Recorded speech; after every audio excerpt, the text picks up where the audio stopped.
Análisis feminista, donde el debate se transforma en propuestas.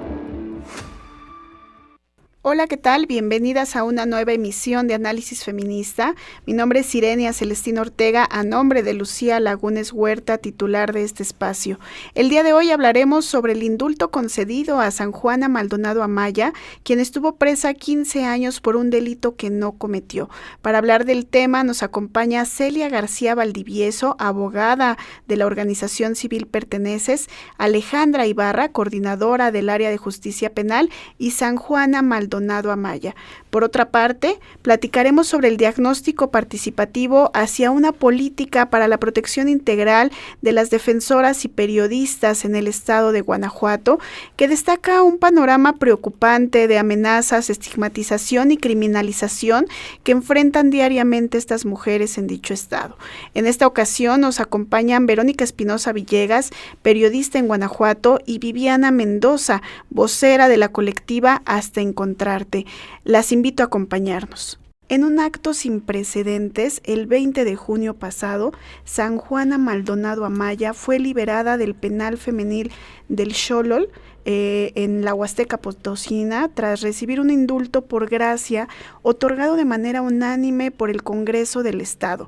La liberación fue anunciada por el secretario de Seguridad y Protección Ciudadana, José Luis Ruiz Contreras. Hay que recordar que San Juana estuvo presa por un delito que no cometió. Fue acusada por las autoridades de ser cómplice de un secuestro agravado, por lo que fue sentenciada a 30 años allá por 2009.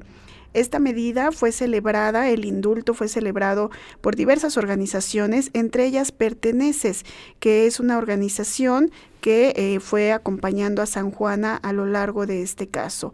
Esta solicitud se había solicitado desde hace 126 días. El indulto fue solicitado hace 126 días y bueno, finalmente se logra su liberación. Entonces, en esta mañana tenemos la dicha de que nos acompañe San Juana Maldonado Amaya, recién en libertad tras este indulto. San Juana, buenos días. Buenos días, señorita. Muchas gracias por acompañarnos en Análisis Feminista. Bienvenida. Sí, igualmente, muchas gracias por todo su apoyo. No, gracias a usted por tomarnos la llamada. Y está también con nosotras Alejandra Ibarra. Ella es coordinadora del área de justicia penal en la organización civil Perteneces. Alejandra, buenos días. Gracias por estar con nosotras. Hola, buen día, Sirenia, a tus órdenes. Bueno, pues comencemos, porque aquí está con nosotras San Juana y yo les decía que es esta mujer que recién ha logrado el indulto. Y San Juana, cuéntanos cómo te encuentras, qué ha pasado a lo largo de estos 15 años en tu vida. Pues ha sido una lucha difícil, pero con esperanzas, con fe, con fortaleza, gracias a Dios, y con la confianza en que Dios iba a hacer justicia, que pronto Dios me daría la oportunidad de salir. Y pues no fue tan fácil, fueron 15 años. Y gracias al licenciado José Mario y al grupo Pertenece, que de no ser por ellos que iniciaron este movimiento del indulto y que me apoyaron, yo no estaría en libertad ahora. Así es, San Juana, y fue hace ya 15 años, en 2009, cuando fuiste sentenciada por ser cómplice de un secuestro agravado, el cual nunca se acreditó, por supuesto, y fuiste sentenciada a 30 años. ¿Qué pasa en tu vida en ese momento? Has relatado en diversas entrevistas cómo sucedió el hecho, y me gustaría, más allá de esa narración, pues que nos compartas cómo cambió tu vida al ser, antes de hace 15 años y luego pues ser recluida en este penal. Sí, pues la verdad yo salgo de una comunidad, de mi comunidad donde nací, en Charco Cercado, municipio de Guadalcázar. Salgo con la ilusión, la intención y el deseo de superarme, el deseo de seguir estudiando, el deseo de terminar una carrera para seguir apoyando a mi familia, para superarme como persona, como mujer. Y me voy a la ciudad de Matehuala, entro al Tecnológico de Matehuala. Me pongo a estudiar carrera licenciatura en informática, duró 4 años, y pues, pero ya para el punto, ya faltaba poquito para terminar un semestre y pues yo siempre trabajé y para pagar mis estudios y yo empecé a trabajar de cajera en un Oxxo y ahí fue donde conocí a esta persona con la que me metí en este problema. Así es, y tras conocer a este hombre sucede lo que ya nos hemos leído. Nosotras hemos seguido el caso desde 2019. Hay una investigación en CIMAC Noticias que se llama Justicia Patriarcal, que narra precisamente estos obstáculos legales y que lleva a las mujeres a situaciones injustas por las que muchas veces son encarceladas, y las condiciones, ¿verdad? Los obstáculos que van viviendo. Y cuando seguíamos tu caso observábamos eso, que fuiste después de conocer a este sujeto, fuiste acusada de este secuestro, pues eso, sentenciada a 30 años, y ahora después de 15 años se logra tu libertad, y que también es una expresión del acompañamiento de las organizaciones de la sociedad civil. San Juana, ¿cómo te sientes tras estos 15 años en prisión? ¿Qué pasa por tu mente? Pues 15 años, suceden muchas cosas en 15 años y además eres una mujer joven, ¿verdad? Entonces, ¿cómo ha cambiado tu vida en este tiempo? Pues yo me procesan, me sentencian y me cambian a otro penal. Fue algo muy difícil porque dice que uno siempre se enfrenta a sus peores temores, y mi peor temor era estar lejos de mi familia.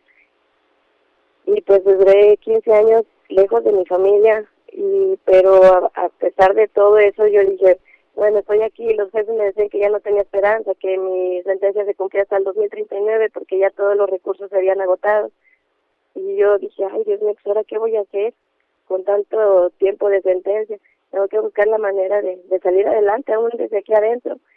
Me puse a trabajar, empecé a hacer figuras de foamy, lapiceros, me puse a hacer sandalias, tomé todos los cursos que se nos impartían ahí en la institución, adentro de la institución. Me enseñé a trabajar, acudí a grupos de recuperación como Alcohólicos Anónimos, o sea, todo, traté de buscar la salida, traté de buscar la manera de seguir adelante con mi vida aún estando allá adentro. Y pues gracias a Dios que me dio la fortaleza para seguir adelante. El trabajo, aparte de ser mi sustento para mí, para mi familia, lo poco o lo mucho que ganaba ahí en reclusión, me sirvió de terapia para no estar tan enfrascada o tan enfocada en la prisión y en todo el tiempo que me dieron. Traté de buscar las salidas. ¿Tenías? Y pues gracias a Dios. Sí, se logró. Sí, tras 15 años, claro que hay que celebrarlo.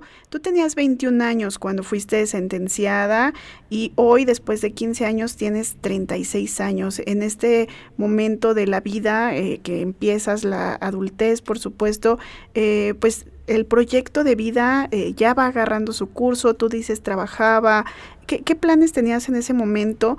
¿Y cómo fue el acompañamiento también de tu familia, que por fin has vuelto a ver? Sí, pues gracias a Dios mi familia siempre estuvo ahí al pie del cañón, siempre creyó en mí, siempre confió en mí, inclusive todas las personas de aquí de la comunidad que me conocen, el día que regresé, no, pues quedaron bien contentas, bien agradecidas con Dios y con el licenciado José Mario y la Asociación de Pertenencias que solamente ellos pudieron hacer posible que yo regresara al rancho. Y pues igual también los maestros de la escuela también me estuvieron acompañando, y no, son cosas que pues Dios va poniendo en el camino. Y pues gracias a Dios que sí tuve el apoyo de toda la gente, de mucha gente que me conoce, que me conoció, y pues mi familia más que nada fue parte fundamental, porque cada día que me levantaba que amanecía en prisión, yo me levantaba en el nombre de Jesucristo y bendice a mi familia y dame la fortaleza, y si es tu voluntad permíteme regresar a casa, que es mi mayor deseo. Y pues eso fue lo que me mantuvo fuerte ahí desde prisión. El apoyo de tu familia, y en este caso, para lograr la liberación, pues fueron más de 22,000 personas que apoyaron esta causa en esta campaña San Juana Libre. Y quisiera aprovechar que también tenemos aquí a las abogadas Celia García, abogada de la organización Perteneces, y también Alejandra Ibarra del área de justicia penal, para preguntarles a ustedes ¿cómo fue el acompañamiento? Es decir, nunca se acredita el caso de secuestro. ¿Qué obstáculos legales enfrentó el caso específicamente de San Juana para lograr la libertad que hoy tenemos? Celia, ¿quieres iniciar? Hola, buen día. Alejandra, muy bien. Adelante, Ale, sí. Gracias. Pues en primer momento es localizar el expediente de San Juana. No podemos dejar de lado que si bien es cierto, San Juana, cuando empezamos a trabajar con ella, estaba en el centro penitenciario de San Luis Potosí. Posterior a ello, yo creo que con margen a equivocarme, quizás estuvimos una quincena, quizás un mes trabajando con ella aquí en San Luis y posterior a ello nos la trasladan al Jolol. Entonces, localizar el expediente fue una búsqueda tanto en el estado de San Luis Potosí, en Ciudad Valles, en Matehuala, y pues con la posibilidad de que también pudiera estar allá en Tamazunchale, ¿no? Lo localizamos en Matehuala y en primer momento fue el estudio profundo, hoja por hoja, de llevar a cabo ese estudio, y la verdad es que es un expediente muy completo, muy complejo y muy extenso. Entonces, posterior a ello, nos dimos cuenta y siempre hemos sido creyentes de la inocencia de San Juana.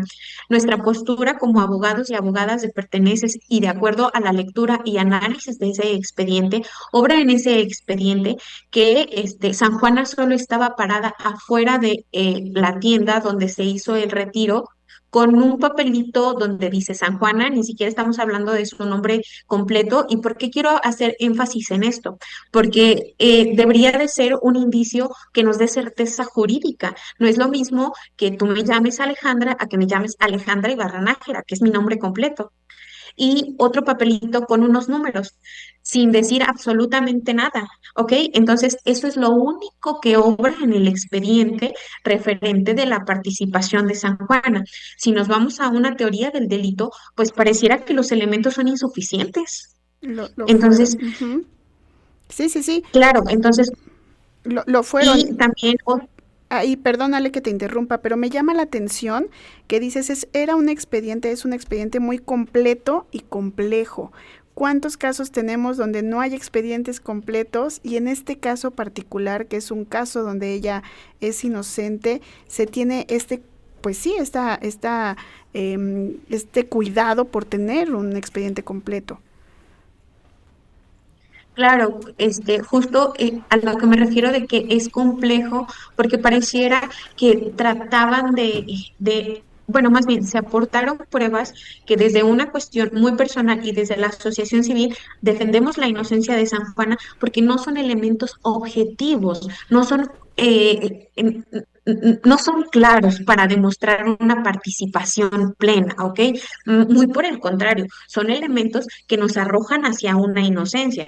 Y posterior a ello, tomemos en cuenta desde el derecho internacional que el Estado mexicano ya era parte de diversos tratados donde tenía que apegarse a derechos humanos y garantizar un enfoque de perspectiva de género. Entiendo que si bien es cierto, en esos años, en esos tiempos, las autoridades se estaban capacitando, pero no es una excusa para no haber juzgado con perspectiva de género, ¿no? Y si bien es cierto, como autoridades garantes de derechos humanos, tenemos que hacer un estudio, tienen que hacer un estudio de lo que rodea para esclarecer los hechos. Al final, esclarecer los hechos es uno de los fines del sistema penal. Sí, así es, y observamos ya estas primeras fallas en el proceso de justicia o que obstaculizó la justicia. Y en ese caso a mí me gustaría, Celia García, también integrante de Perteneces, que pudieras compartirnos cómo, ya nos contaron del expediente, pero ¿qué siguió? ¿Qué otros obstáculos encontraron para lograr después de tantos años esta libertad de San Juana? Hola, Sirenia, mucho gusto, muchas gracias por esta entrevista. Y bueno, pues mira, la verdad es que esta parte que habla Alejandra, que tiene que ver con el estudio del expediente, pues es una parte fundamental de la construcción del caso, pero que en términos de derechos de las mujeres tiene unas grandes implicaciones, porque las mujeres enfrentadas al sistema de justicia, así como está en la actualidad, pues tenemos grandes vulnerabilidades, es decir, somos un sector muy vulnerable ante este sistema de justicia que está construido con estas bases patriarcales, ¿no? Y que, como bien lo decías, y lo han documentado durante más de 30 años en CIMAC, pues los casos en los que se juzga a las mujeres no son producto de la igualdad que hay entre hombres y mujeres, al contrario, ¿no? Se visualiza y se profundiza esta gran desigualdad que en la vida cotidiana vivimos y que al enfrentarse a un sistema de justicia misógino, pues no nos deja en grandes desventajas, como es el caso de San Juana, que ha encontrado tanto eco en la sociedad, porque en realidad es un caso que se repite continuamente, ¿no? Es decir, las mujeres enfrentadas al sistema de justicia, en este caso al sistema de justicia penal, pues estamos en grandes dificultades porque no se juzga con perspectiva de género, porque no tenemos recursos para defendernos, porque las enseñanzas patriarcales desde nuestra familia, desde la iglesia, como la propia San Juana ha estado contando, nos ponen en desventaja respecto a la defensa, ¿no? Y entonces yo creo que la gran importancia del caso San Juana es que una vez más refleja con mucha claridad la vivencia de muchas mujeres privadas de la libertad, ¿no? Que es esta situación de desigualdad, de discriminación, de vulnerabilidad en la que se nos pone al enfrentarnos al sistema de justicia, ¿sí? Y perteneces a realizado, creo yo, un trabajo muy importante porque en San Luis Potosí, Sirenia, se unieron muchas organizaciones de la sociedad civil, de derechos humanos, de derechos de las mujeres, y entonces generamos un movimiento que, como bien lo dijiste ahorita, más de 20,000 firmas. Es decir, tú sales a la calle y platicas con el señor de los tacos, con el taxista, con la señora que te corta el cabello y conocen el caso San Juan. Y entonces se ha creado una situación social de cuestionar al sistema de justicia que, más allá de todo lo que ya se ha logrado al liberar a San Juana, es, creo, una lucha que tenemos que seguir dando y son los derroteros que para perteneces vienen, ¿no? O sea, por ejemplo, que el indulto ni siquiera estaba legislado, ¿no? Que presentamos la ley San Juana hace algunos días. Entonces, creo que es muy relevante y hay muchos temas bien Claro. interesantes. Claro que sí, Celia, y en la siguiente parte del programa a mí me gustaría preguntarte precisamente sobre la importancia de esta ley San Juana, y por ahora vamos a ir a una cápsula para conocer un poco más sobre este caso. Como tú lo has señalado, es importante darle difusión a este tipo de casos, pero además evidenciar cómo el sexismo, cómo esta estructura patriarcal obstaculiza el acceso a la justicia para las mujeres, como fue en el caso de San Juana, que también seguiremos conversando con ella. Y a mí me gustaría invitarles a que vayan a googlear Justicia Patriarcal CIMAC y les aparecerá también el caso de San Juana, que es una investigación de María Medrano, Xochiquetzal Rangel y Leticia Vaca, que precisamente documentó lo que está sucediendo con ella. Pues vayamos a escuchar esta cápsula y volvemos. Continuamos en Análisis Feminista. Les recuerdo que pueden escribirnos o mandarnos algún audio. Nuestro número en cabina es el 55 60 60 55 71. Nos encuentran en redes sociales como @Violeta Radio-FM y en X Violeta Radio, también en Facebook estamos, y continuamos con esta conversación en un caso muy, muy interesante, pero además celebramos el acceso a la justicia de una mujer que es San Juana Maldonado Amaya, una mujer acusada de un secuestro que no cometió tras 15 años de prisión injusta. En el Pleno del Congreso del Estado de San Luis Potosí votó por su indulto solicitado por 22,000 firmas. San Juana Maldonado Amaya fue detenida ilegalmente allá por 2009 cuando tenía 21 años y bajo un proceso plagado de irregularidades fue criminalizada en un contexto, debemos decirlo, de guerra contra el crimen organizado, violencia de género, pero también de alta marginación. Es importante mencionar también que este indulto se da porque se dio el 5 de junio del año pasado.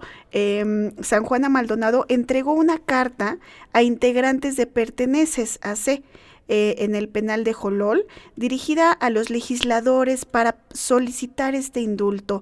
San Juana, ahora que nos estás acompañando acá, cuéntanos un poco qué decía esta carta con la que tú solicitas el indulto. Pues yo solamente les pedía a la justicia que vieran, que voltearan a ver mi caso, que checaran mi expediente, que yo solo les pedía una oportunidad de vida, una oportunidad para salir, una oportunidad para estar con mi familia.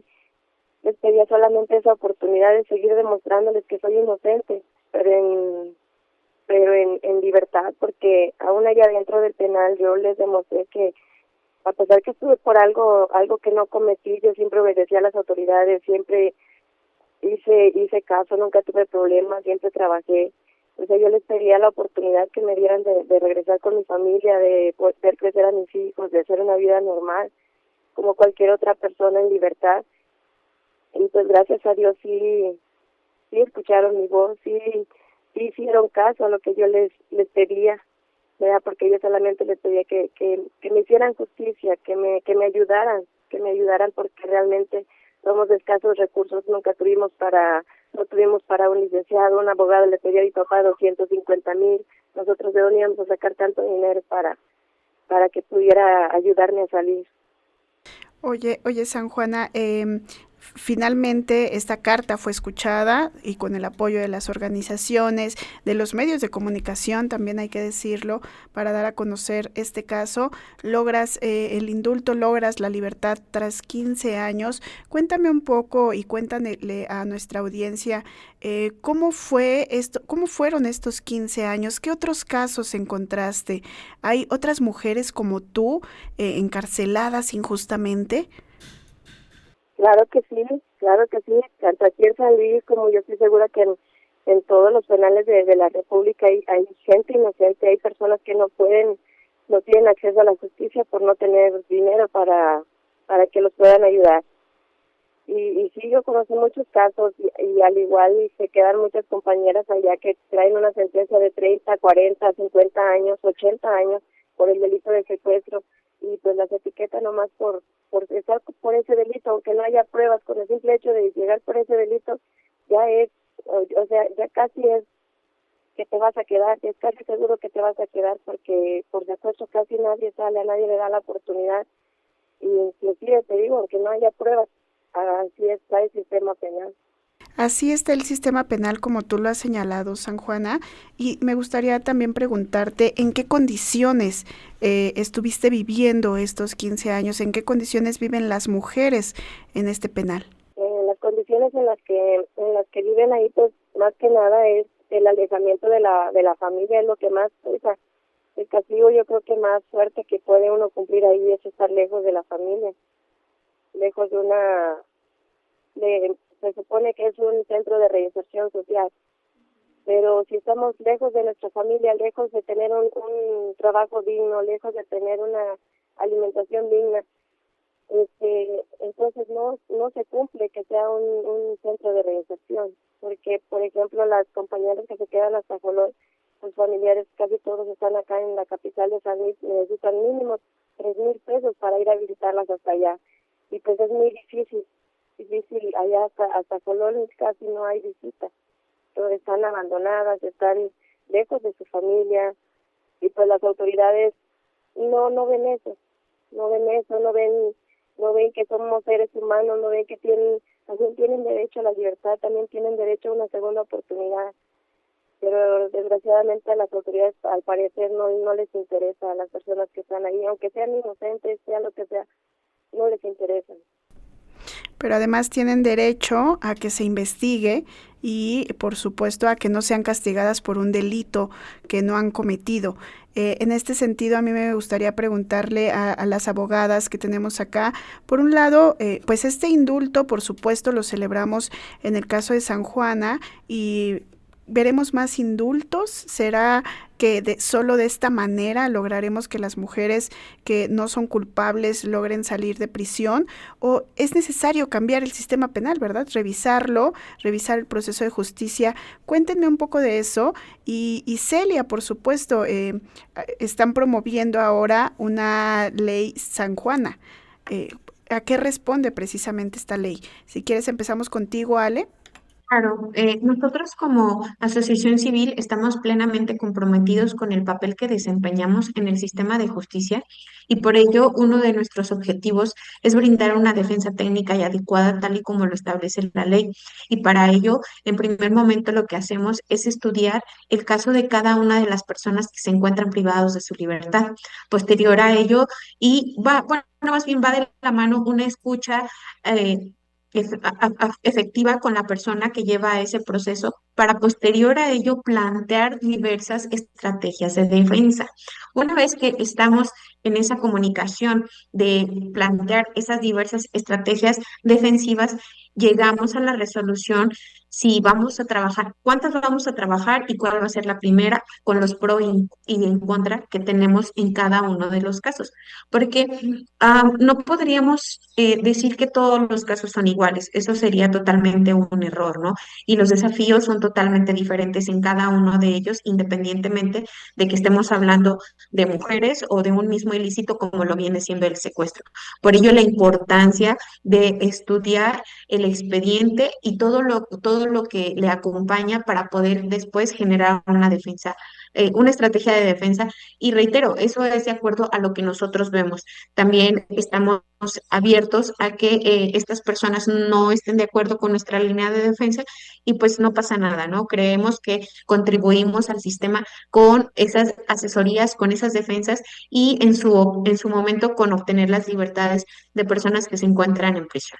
Muchísimas gracias, Alejandra. Es muy importante este trabajo que realizan las organizaciones y que hay que decirlo, es un trabajo que pues surge a partir de la inacción, de la omisión de las autoridades y por supuesto de violaciones graves a derechos humanos como es en este caso.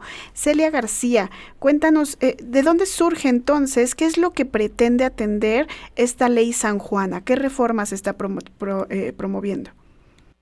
Bueno, mira, Sirenia, la ley San Juana es una ley local. mm,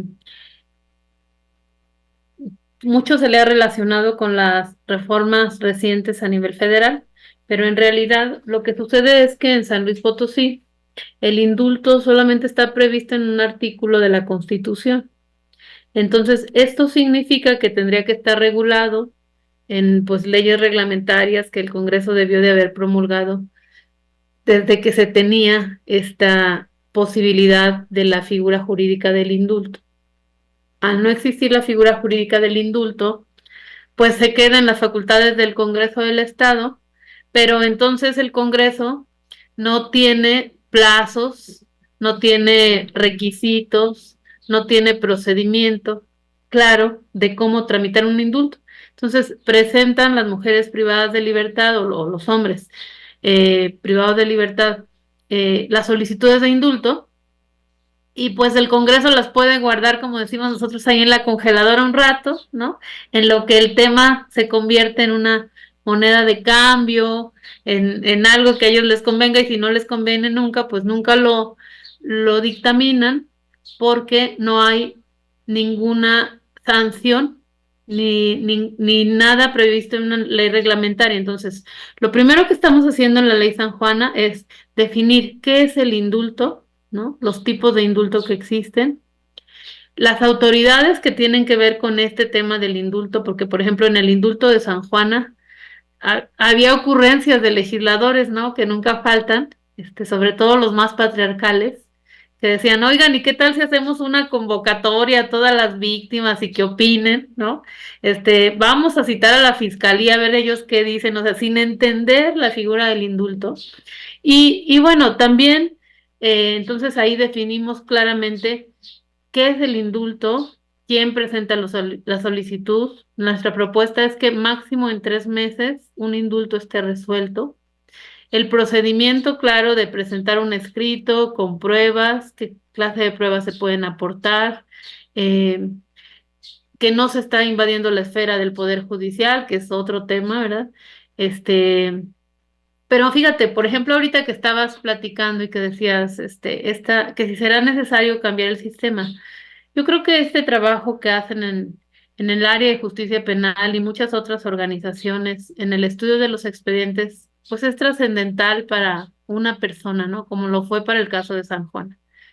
Pero también lo que nosotros queremos observar y queremos empezar a difundir para que sea cambiado es que este sistema no nos sirve. Mira, en el caso, por ejemplo, de los secuestros, como son delitos graves, entonces no entran al tema, por ejemplo, de las preliberaciones, ¿no?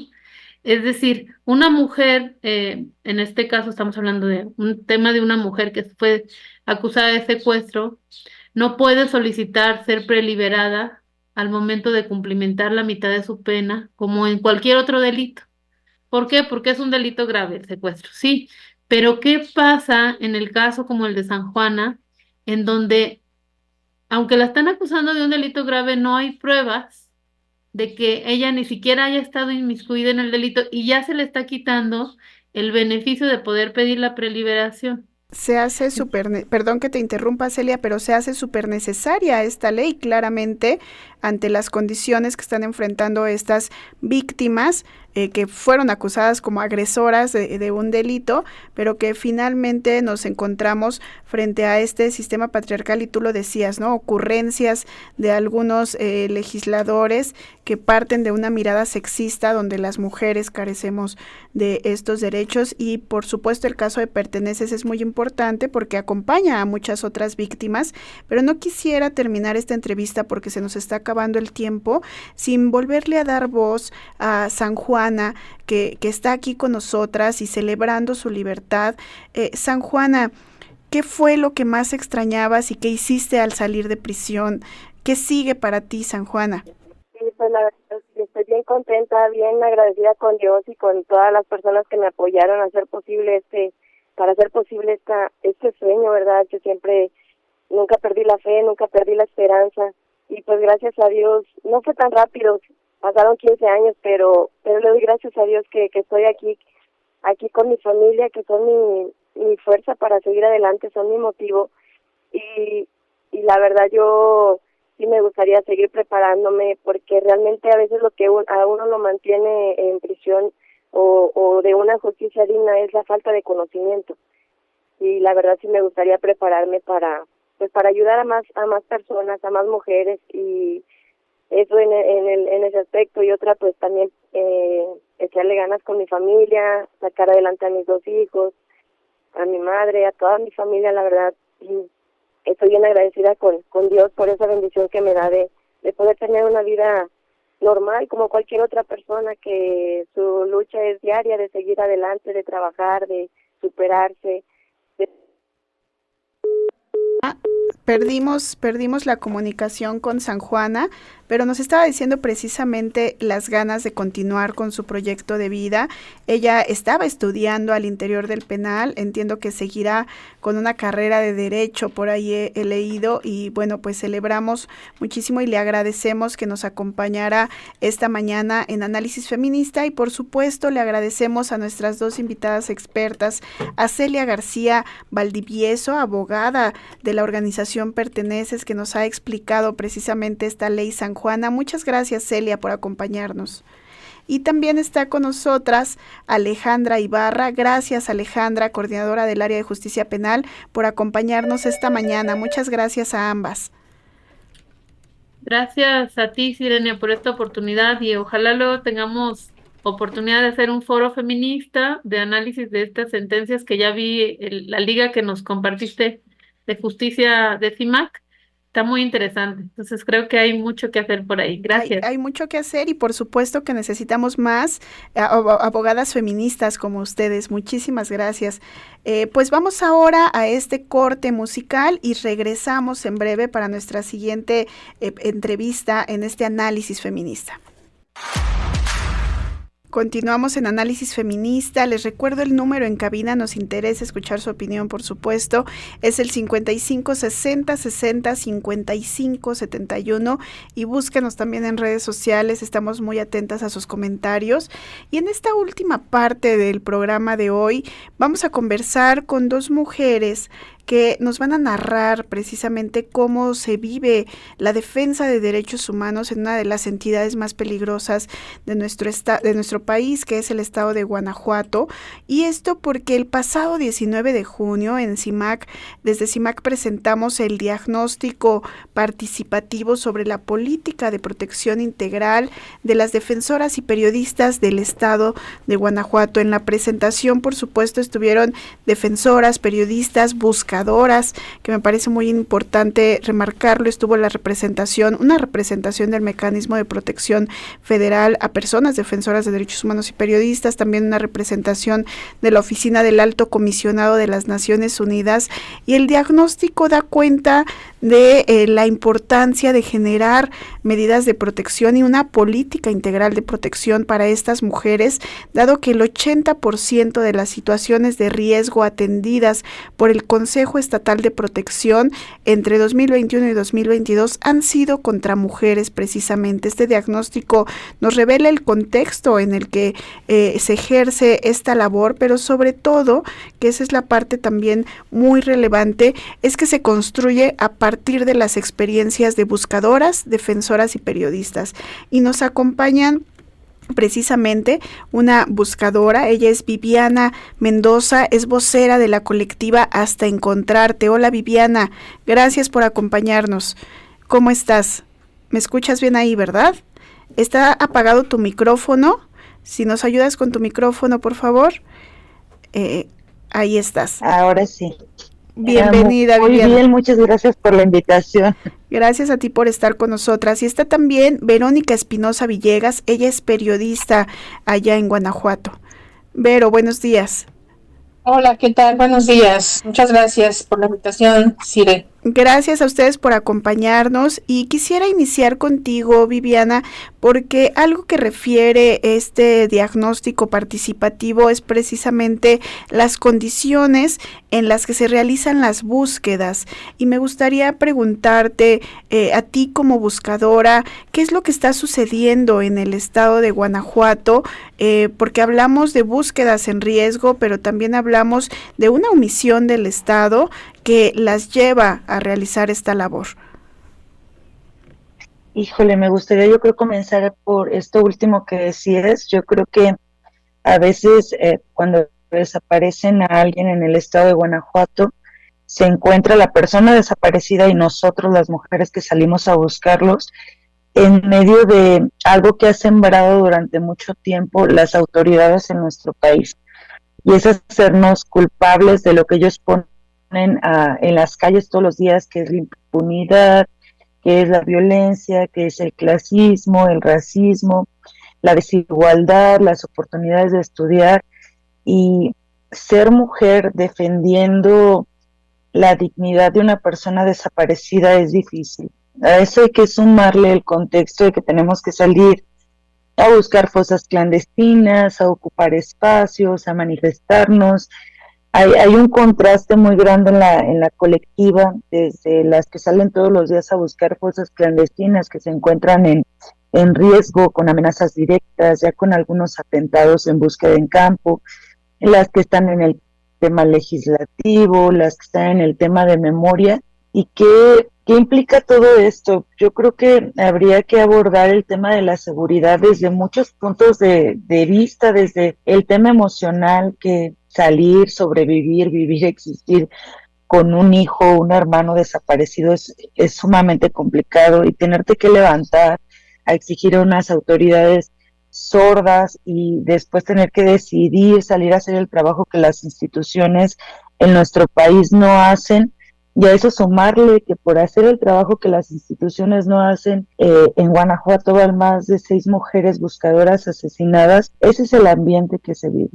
Es como una decisión de poner el cuerpo y el corazón para encontrar a quienes nos faltan. Hace tiempo, en mayo, visitábamos la Comisión Interamericana en este grito desesperado de que las autoridades en México reconozcan que las mujeres que buscamos somos defensoras de derechos humanos, y no tanto por el título, porque las buscadoras, las mujeres en Guanajuato, no necesitamos una credencial para hacernos valer como sujetas de derecho, sino para tener un pretexto para exigirle a nuestras autoridades que nos brinden las medidas de protección necesarias para seguir haciendo la labor que realizamos.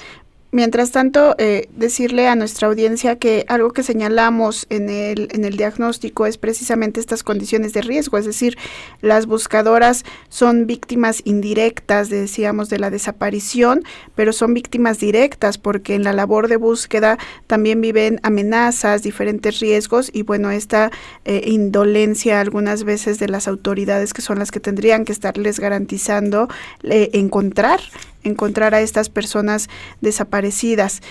Viviana, te seguimos escuchando. Nos estabas contando de esta visita que hicieron precisamente a un organismo internacional para colocar el tema de la búsqueda. Así es, nosotros lo que les decíamos en la Comisión Interamericana era que se reconociera que las mujeres buscadoras de México somos defensoras de derechos humanos para tener una herramienta más para exigirle a las autoridades que nos brinden medidas de protección en un mecanismo que si de por sí no es funcional, no alcanza a todas las defensoras y periodistas del país, porque desde nuestra experiencia vemos este mecanismo clasista, sin enfoque de género, sin enfoque de búsqueda independiente, que es lo que muchas mujeres, no solo en Guanajuato, sino en todo el país, realizan todos los días y que nos dejan desprotegidas.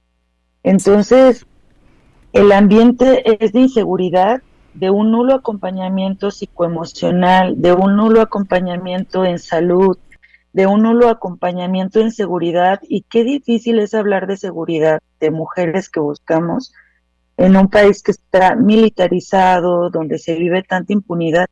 A mí siempre me gusta mencionar, y ojalá la gente entienda por qué viene al caso, que en nuestro país se dice que hay 116,000 personas desaparecidas.